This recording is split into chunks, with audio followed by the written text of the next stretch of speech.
peux pas leur trouver d'excuses sur le point de vue de l'animation tactique. Ce sont des choses qu'ils voient en club tous les jours. Ils font face à des oppositions de style tous les jours.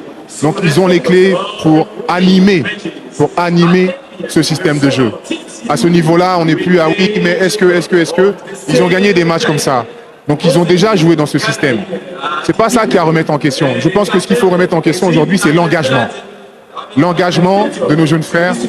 Je pense que ils avaient envie, mais ça ne s'est pas matérialisé sur le terrain. Et ça, pas d'agressivité. Il n'y avait pas d'agressivité offensive ou défensive. Et l'agressivité, ce n'est pas forcément d'aller faire foot.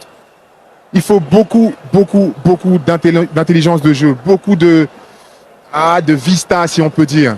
Et eux l'avaient. Vous avez vu le numéro 6, à chaque fois qu'on le touchait, il était par terre. Parce qu'on mettait la pression. On mettait la pression. C'est ça, c'est l'expérience, c'est la vista, c'est l'expérience des Coupes d'Afrique des Nations. Ils en ont 2, 3 et nous, on a des joueurs qui sont à leur première seulement. D'autres, c'est simplement leur deuxième. À part Mars Gradel et peut-être Serge Aurier et peut-être d'autres que j'oublie. Badra. Mais on va apprendre. C'est de ces douleurs-là que naissent les belles victoires, j'espère. Il va falloir se remettre au travail, se poser les bonnes questions. Non seulement se poser les bonnes questions, mais prendre les bonnes décisions pour le football et que du football. Pour le football et que du football. Parce qu'aujourd'hui, une nation comme la Côte d'Ivoire ne veut pas organiser une telle compétition.